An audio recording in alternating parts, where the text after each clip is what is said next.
Woolly bear. Gangers had been cutting the line-side grass and cocking it. The fat controller sells the hay to hill farmers who want winter feed for their stock. At this time of year, when Percy comes back from the harbour, he stops where they had been cutting. The men load up his empty wagons and he pulls them to Farquhar. Toby then takes them to the hills. The farmers collect the hay from Toby's top station. When in the wagons, the hay is covered to prevent it blowing about, but on the line side it is stacked in the open air to dry. Wheesh! Percy gave his ghostly whistle. "Don't be frightened, Thomas," he laughed. "It's only me." "Your ugly phiz is enough to frighten anyone," said Thomas crossly. "You're like—" "Ugly indeed. I'm—" "A green caterpillar with red stripes," continued Thomas firmly.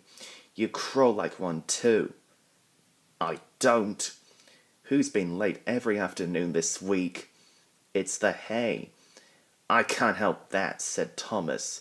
"Time's time, and the fat controller relies on me to keep it. I can't if you crawl in the hay till all hours." "Green caterpillar indeed," fumed Percy. "Everyone says I'm handsome. Or at least nearly everyone. Anyway, my curves are better than Thomas's corners."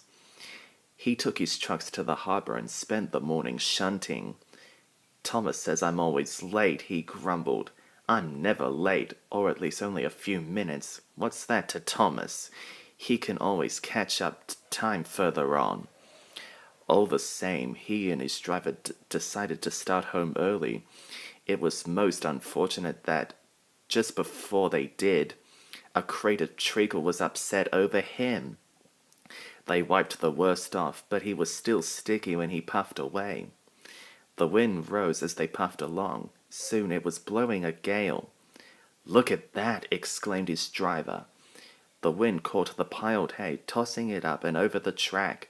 The gangers tried to clear it, but more always came. The line climbed here. "Take a run at it, Percy," his driver advised. So whistling warningly, Percy gathered speed, but the hay made the rails slippery and his wheels wouldn't grip. Time after time he stalled with spinning wheels and had to wait till the line ahead was clear before he could start again. The signalman climbed a telegram pole. The station master paced the platform. Passengers fussed and Thomas seized impatiently. 10 minutes late. I warned him. Passengers complain and the fat controller. The signalman shouted. The station master stood amazed. The passengers exclaimed and laughed as Percy approached. "Sorry I'm late," Percy panted. "So I hope," scolded Thomas, but he spoiled the effect as Percy drew alongside. Look what's crawled out of the hay," he chortled. "What's wrong?" asked Percy.